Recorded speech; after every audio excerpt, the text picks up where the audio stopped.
Good morning. Hey, I wanted to take a moment and talk to you about using a moisture meter.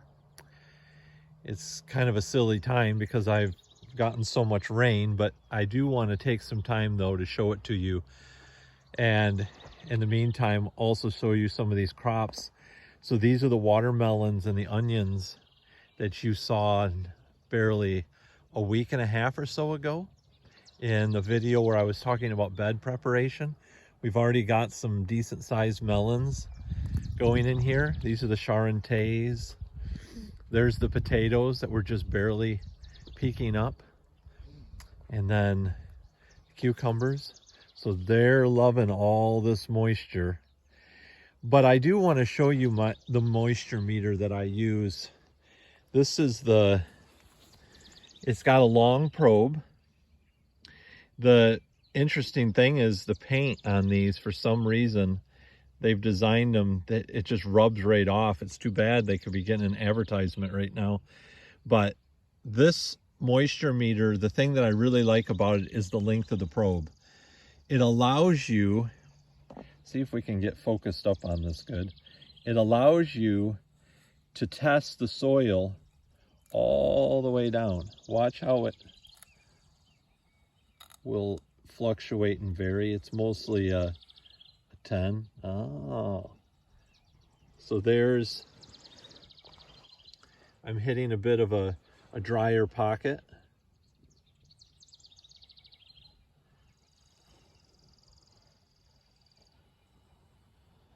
But you can test quite deep.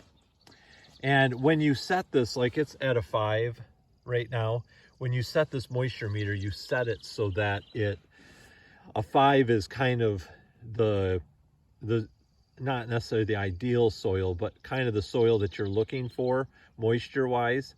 When you see a 10, like what you saw when I first pushed it in, the reason for that is because of the amount of rain that we've had. That upper soil column is very, very moist. And with some of the 3s that you saw, you might see a little bit of dryness at different levels depending on how everything is penetrated. But the reason that I wanted to show this to you is because in a drought year like what we were experiencing this spring,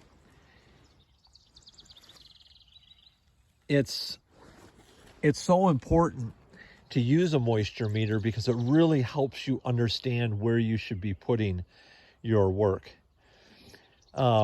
I found this out a couple years ago in a really bad drought. We had a situation where I knew I wasn't going to be able to water everything. So I got the moisture meter out and I just started to probe everything.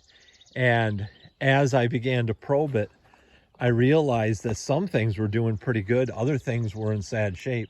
So I started to focus on watering the areas where they were the driest. And I really learned a lot. In fact, with the potatoes, I learned that they were doing great for a while there. And then all of a sudden, when the flowers started coming out, and what do flowers on potatoes tell you? That the tubers are starting to set. All of a sudden, I literally had to pour about 3 or 4 inches of water on them just to keep up with them. So potatoes, when their tubers are swelling, you need to make sure that you're watering a lot, but yet you don't want to water too much, because if you water too much, you can wash the fertility out. So the moisture meter helps you understand how much the plants are really soaking up. And the other crop that was really interesting was the sweet corn.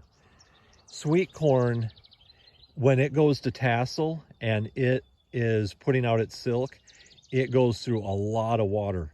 Before that and after that, I mean, it just needs your inch and a half a week.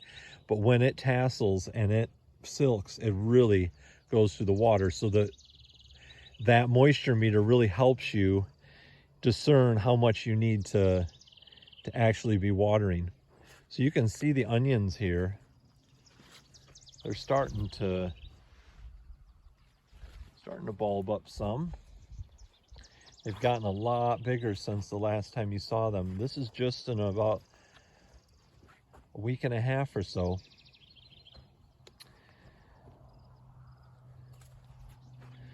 So at any rate, just wanted to share those thoughts with you about the moisture meter. I think the moisture meter that I have there was like $30. That's a really good investment if you're wanting to, if you have a larger growing area and you want to know how to use your time wisely during a drought. I would say that it's a really, really good investment. That one there, I think I bought through Johnny's Selected Seeds. Last time I looked, I think they still had them. I think you're going to hear that name a fair amount from me because they have really good quality tools. So this isn't meant to be an advertisement for them, but you will hear their name. So, okay, well, everybody have a good day, and I hope this has been a blessing to you. We'll talk to you later. Bye.